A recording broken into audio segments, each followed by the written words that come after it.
Warahmatullahi wabarakatuh. Nahmaduhu wa nasta'inuhu wa nastaghfiruhu wa na'udzu bihi min syururi anfusina wa min sayyiati a'malina may yahdihillahu fala mudilla lahu wa may yudlil fala hadiyalah. Asyhadu an la ilaha illallah wa asyhadu anna Muhammadar Rasulullah. Yang saya hormati kepada Bapak dosen Bapak Khairul Huda selaku dosen pengampu mata kuliah Akhlak Tasawuf. Saya hormati kepada seluruh mahasiswa IAIN Metro khususnya jurusan Pendidikan Bahasa Arab angkatan 2020. Pertama, marilah kita panjatkan rasa puji syukur kita kehadirat Allah Subhanahu wa taala sehingga kita dapat melaksanakan perkuliahan walaupun dengan keadaan daring. Dan pada kesempatan ini saya akan mengerjakan beberapa tugas berkaitan dengan mata kuliah Akhlak At-Tasawuf guna untuk memenuhi tugas ujian akhir semester di semester 3 ini. Saya berkelompok dengan Fikri Muftiana, izin mengenalkan diri, nama siswa Nur Cahyo, NPM 20010200017, dan rekan saya Fikri Muftiana, NPM 20010200004. Langsung saja,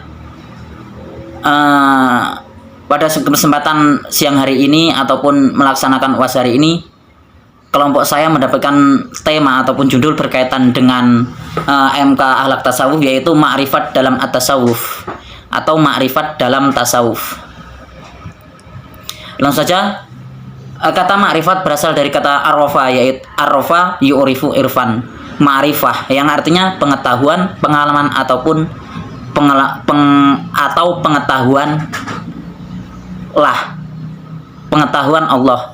Sedangkan secara bahasa, ma'rifat berarti pengetahuan rahasia hakikat agama, yaitu ilmu yang lebih tinggi daripada ilmu yang didapat oleh seorang pada umumnya. Jadi kata ma'rifah berasal dari arafa fi'il madhi, yang arif mudhari, irfan itu masdarnya, ataupun ma'rifah yang artinya pengetahuan, pengalaman ataupun pengetahuan untuk mengetahui Allah.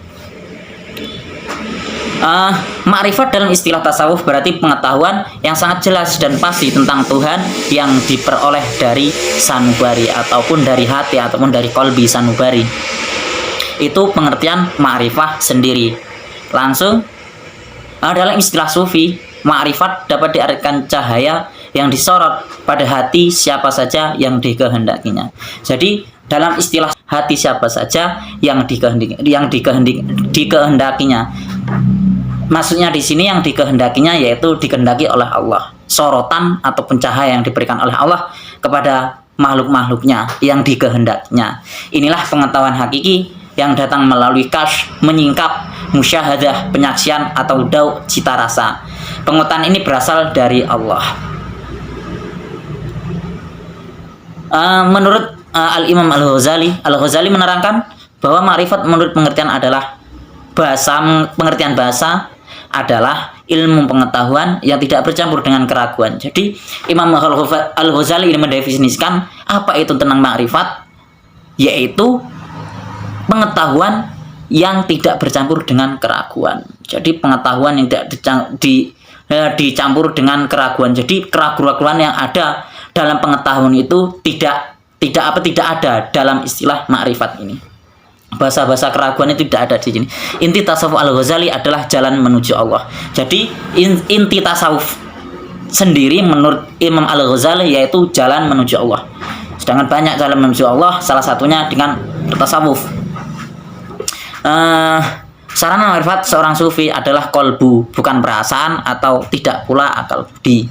Jadi menurut seorang sufi, sarana ma'rifat adalah kolbu, hati, bukan perasaan, dan tidak pula akal budi. Konsepsi ini, kolbu kan diartikan sebagai wujud yang sebenarnya akan, tetapi kolbu adalah bagian cermin, sementara ilmu adalah pantulan gambaran realitas yang termuat di dalamnya. Ini menurut Al-Imam Al-Ghazali.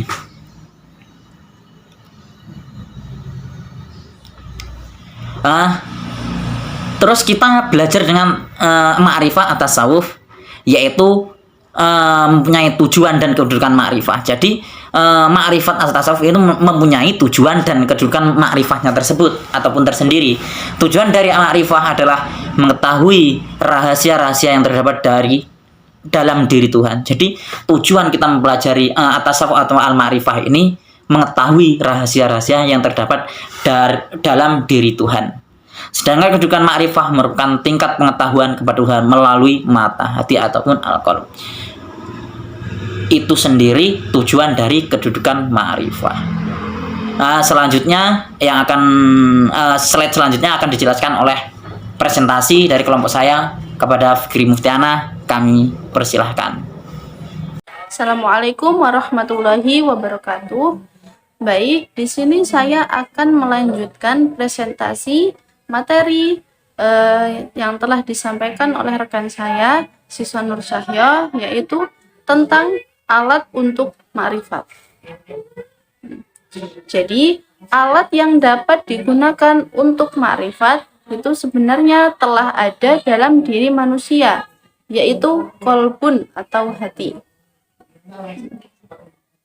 Kemudian, arti dari qalbun itu sendiri yaitu zat yang halus, yang bersifat ketuhanan dan rohani. Sifat-sifat tersebut dengan qalbun jasmaniyah ini sangat berkaitan, dan zat yang halus tersebut merupakan hakikat dari manusia itu sendiri. Jadi qalbun atau hati itu merupakan hakikat manusia karena qalbun merupakan zat yang halus. Qalbun itu termasuk ke dalam bagian dari diri manusia yang menemukan dan mengetahui. Lalu proses sampainya qalbun pada cahaya Tuhan ini erat kaitannya dengan konsep tahalli, tahalli, dan tajalli. Berikut ini akan saya jelaskan tentang pengertian atau definisi tentang tahalli, tahalli, dan tajalli. Proses sampainya qalbun pada cahaya Tuhan yaitu tahalli, tajalli, dan tahalli. Pengertian dari tahalli itu sendiri yaitu mengosongkan diri dari akhlak yang tercela dan perbuatan melalui taubat. Jadi kita berusaha untuk selalu melakukan perbuatan yang terpuji dan menghindari atau mengosongkan diri dari akhlak-akhlak yang tercela dan perbuatan yang tercela itu melalui bertaubat. Kemudian tajalli artinya adalah terbentuknya hijab atau penghalang sehingga tampak jelas cahaya Tuhan. Tahalli yaitu menghiasi diri dengan akhlak yang mulia dan amal ibadah. Jadi kita sebagai manusia agar senantiasa menghiasi diri dengan akhlak yang mulia dan senantiasa beramal ibadah dengan baik. Itu pengertian dari tahalli. Kemudian yang selanjutnya yaitu macam-macam dari ma'rifat. Ma'rifat dibagi menjadi dua macam. Yang pertama, ma'rifat ta'limiyah dan ma'rifat laduniyah. Ma'rifat ta'limiyah adalah istilah lain ma'rifat yang dilontarkan oleh Imam Al-Ghazali. Dapat didefinisikan sebagai ma'rifat yang dihasilkan dalam usaha memperoleh ilmu. Kemudian ma'rifat laduniyah. Ma'rifat laduniyah yaitu ma'rifat yang langsung dibukakan oleh Tuhan dalam keadaan kasyaf agar mempermudah untuk mengenal kepadanya. Lalu tokoh-tokoh yang mengembangkan ma'rifat yaitu ada Imam Al-Ghazali dan Imam Dhannun Al-Misri. Menurut Imam Al-Ghazali, ma'rifat terdapat 3 tingkatan sesuai dengan dasar pengetahuan dan metode yang dipergunakan, yaitu sebagai berikut. Yang pertama, ma'rifat orang awam, yakni pengetahuan yang diperoleh melalui jalan meniru atau taklid. Kedua, pengetahuan mutakalimin, yaitu pengetahuan yang didapat melalui pembuktian rasional. Kualitas peringatan pertama dan kedua ini hampir sama. Yang ketiga, peringatan yang tertinggi kualitasnya. Jadi yang ketiga ini merupakan peringatan yang paling tinggi kualitasnya, yaitu pengetahuan para sufi. Pengetahuan yang diperoleh melalui metode penyaksian langsung. Kemudian, suatu kesempurnaan makrifat ini membutuhkan objek pengetahuan. Menurut Ibnu Arabi, terdapat 7 objek pengetahuan, yaitu mengetahui asma ilahi, mengetahui tajalli ilahi, mengetahui taklif Tuhan terhadap hambanya, mengetahui kesempurnaan dan kekurangan wujud alam semesta, mengetahui diri sendiri, mengetahui alam akhirat, dan mengetahui sebab dan obat penyakit hati. Kemudian tahap-tahap makrifat. Berikut ini adalah tahap-tahap dari makrifat. Yang pertama, taat.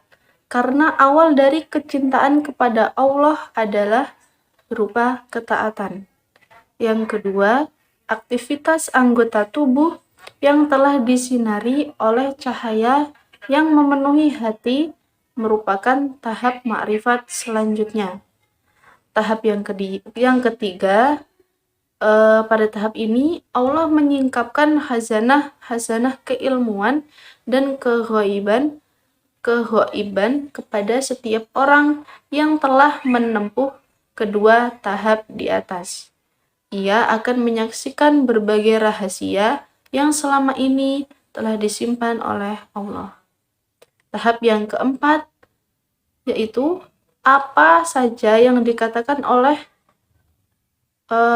sufi dengan fana yang menyebabkan baqo. Kemudian kita telah sampai kepada akhir dari presentasi kami.